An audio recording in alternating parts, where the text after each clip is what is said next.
Good to see you. Alright there, Revenants, welcome back to Code Vein and the Road to 100, where today we are going to be in the City of the Falling Flame.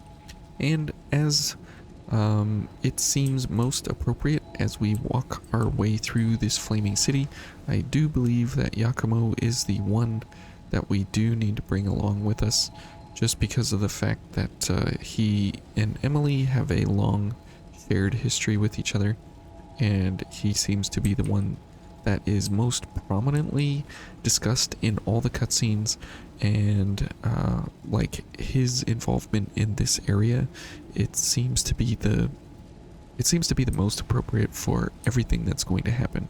Now we are going to be playing Queenslayer with so you don't regret it later. Sure thing, Yakumo, with no final journey, and so we will be having some pumped up stamina stats here. We will have sprinter balance up. Tirelessness, we have pretty good balance, 171, that's a pretty good value. We have some pretty good damage here on our drain attack values. However, because we do have a fire veil here at the moment, we are not going to be doing that much damage versus fire enemies. So things like the different fire boys that come out of the wall here, and as well as the blue Atronex, the oh, I forget their name. But those dudes are going to be a super problem. And so we are going to want to be, you know, having some good defenses. However, we are going to simply not have a whole lot of iCore values that we're going to be able to work with. So it will be really important that we choose when and where to use our fire gifts, elemental wall, and flame protection, because as you can see here, we do have 124. We can go for elemental wall, but because it has a very short duration of 30 seconds, it is very problematic for us, because we do not have a lot of we don't have a very lot of actual ability to get iCore back, and you'll notice that we will have certain problems along the way, just going for you know, a lot of gifts all at once.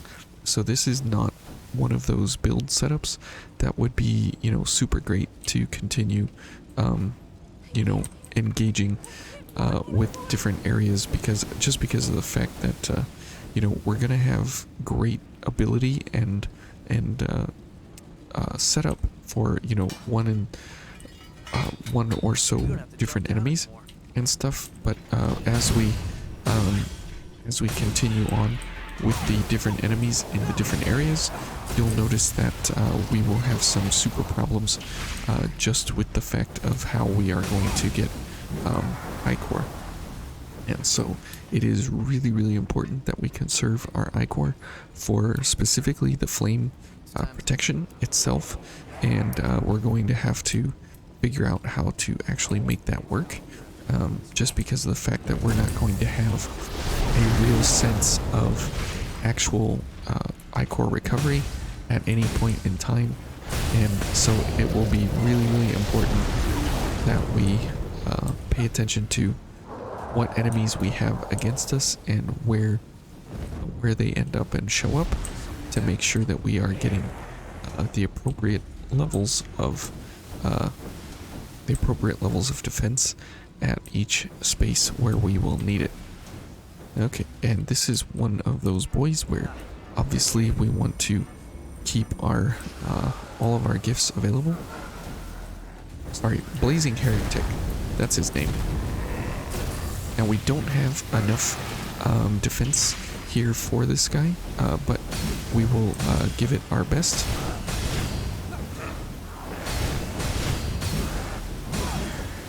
Okay, good.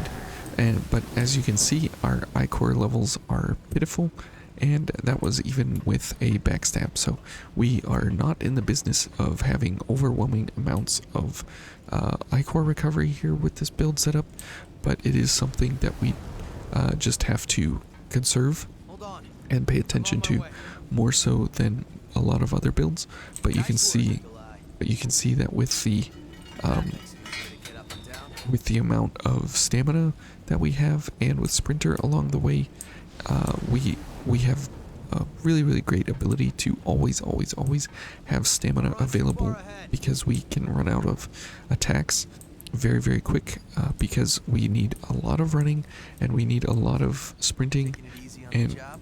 and we need a lot of ability to you know, maintain our motion in this area specifically. So there, at that point in time, it is completely acceptable to just missile route back, because of the fact that we are going to have you know, not really exactly a reason to continue on from that point to gather up those specific vestige fragments. So it's nice that we can just missile back, and then we will grab the shortcut that we jumped down with, and we will continue on from there. So this entire setup is basically meant to, you know, definitely play in the parts where you actually engage the enemy, play hard in those points in time. But for other areas, it's specifically important to, you know, just go for the amount of damage that you have based on the ichor you have. So, let's see. Are we? We go up this way. We grab this one. We go up this way. Yes, I think we have one more piece to collect here on our way through. So let's go ahead and finish up this part of the area. And it's important for these guys to just, you know, continue. Oh, okay. Monkeys are bad news. Okay, and so we have a couple of our pieces, and so we are able to continue on now with the main path.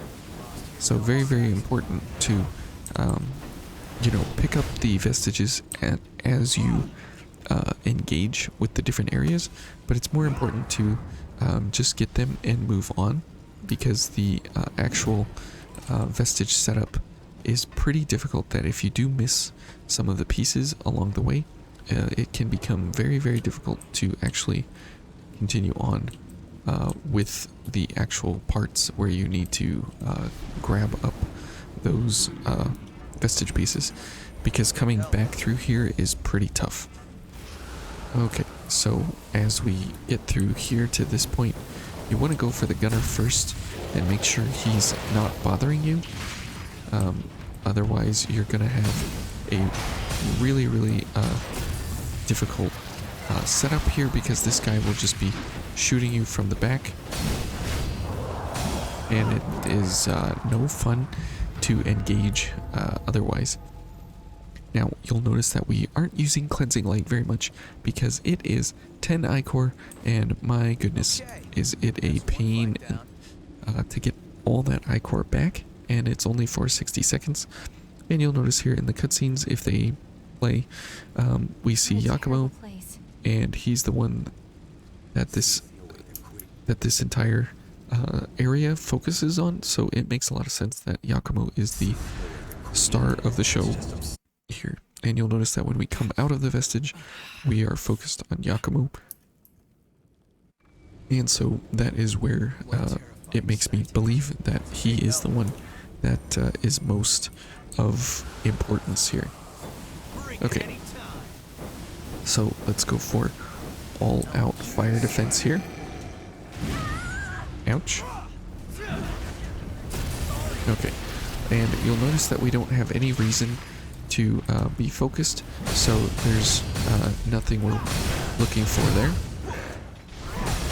It's just how much can we slam this guy? Okay, nice, Yakumo. So as you can notice there, we have really good stamina ability to continuously have all the stamina that we'll need to engage with the enemies at each certain point there at that moment in time. So it's really nice. Let's go get the coffee beans and we'll continue on our way. Now, it is important that you do realize, you know, where this monkey is kind of rare. So interesting that he decided to jump up there at that point. Now, figuring out if you've gotten all the vestiges and such is an interesting kind of idea, because there are so many drop-off points and changeover points and so on and so forth. So see, you can start to engage with different areas of the map where we just were at the beginning, where we picked up the 2 vestige pieces here, and we were able to just hop off the edge. So this area has a lot of switchbacks on itself, as well as different areas where you can hop down and engage with different areas of the map ahead of time or otherwise. So you can see here there's the two areas where we gathered the vestiges. So you do have a couple of opportunities to gather those up. And if you didn't know, there's Scothachromes right here. And if you are looking for the vestige pieces, it's important to just keep looking over every edge as you go along. But Yakumo is not very chatty in the city here, and I'm not exactly sure why, because this is the area where you will be engaging with you know, Emily and her storyline and everything. So it's kind of odd that you don't have a lot more out of Yakumo than what you do. Ouch. Because you would think that he would be discussing a little bit more out of Emily and his engagement with her, and kind of how they paired up and the adventures they had. But he does describe a lot of things in other places before getting to the ridge, or getting to the city of the falling flame here. So it kind of makes sense that you know, he is what he is. But it is kind of interesting that he doesn't have like a crazy amount of involvement. Very happy for the old world materials there. Now you can go up that way, but that is not a vestige piece. That's just an MJ212. So not that important.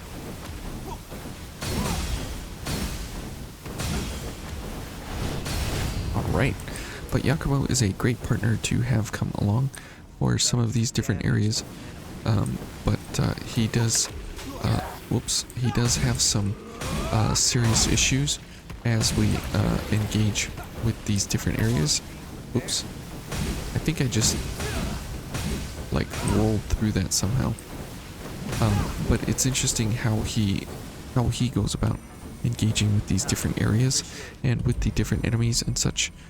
It's very interesting to see how he actually operates in later difficulties, because he has a lot of power. However, because he only has you know, the ability to do physical damage, and that's all he does, then it becomes kind of a difficult problem as you go through some of the different areas, because most of the enemies are interested in other forms of damage other than physical. So kind of important to go for you know, some different ideas here along the way, but he can do some pretty decent damage in the later difficulties. It's just more important to set him up for a good success by having a pretty good build on your own self overall, because as soon as Yakumo gets under some pressure, he can a lot of times get locked into a dodge roll, and he kind of ignores all reality at that point. Okay, and let's go for a charge attack here. Great. Now this guy is typically pretty tough, but having some pretty big damage power, that's right, Yakumo, it is your brain juice. But having this amount of power is really, really great, that you can actually, you know, beat up on these enemies pretty hard at a lot of different times. Now this run here is only for a couple of things, and you'll notice that if we go to our vestiges, where is our vestiges? A, B, C, D, and then and then there's E. I believe, yeah. So there are, that's your first titanium right there. So there are so many different pathways and hallways and everything along here. It is very, very interesting to see how these paths all weave and wind around each other along the way, because of how there's so many different paths to take, and to remember each one of those each time that you come through here. It's pretty interesting to see, how much cross paths that you have to be required in order to actually get into each area correctly. Okay, now this guy is going to be, more of a problem here. So we'll just have to make the most use out of what we have and what we don't have. Okay, and that was good timing there on the parry to make sure that we have the most appropriate damage possible, to make sure that we can actually do what we need to at each point in time. Oh, and again, what are walls in vain? Good job there, Yakumo. And we killed it from completely this side of the wall there. So very, very nice. And this guy, we'll just take him out just to make sure that that was pretty cool. Double perfect timing, tormenting blasts. Okay, so we got all 5 vestiges, and we are prepped and ready to move along here into Emily's wonderful fight. Now we will be invincible. However, the invincibility will come at the cost of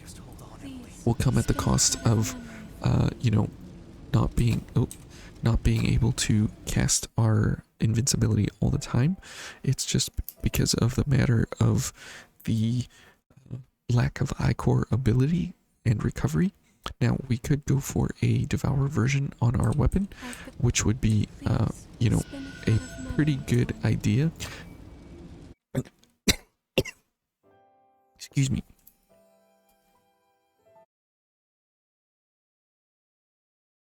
Wow, that kind of hurt.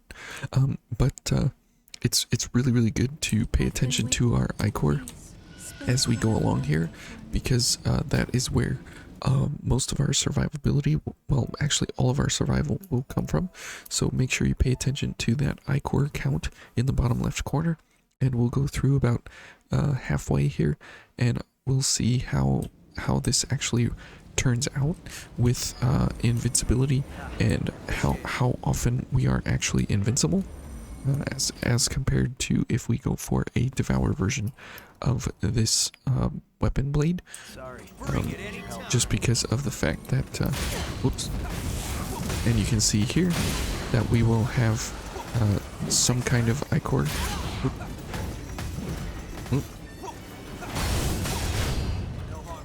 Okay, and we'll just continue to slam our way through here. Okay, and you'll notice that having the stamina available is going to be very, very important. Okay, so you can see there we are still at very low counts of iCore.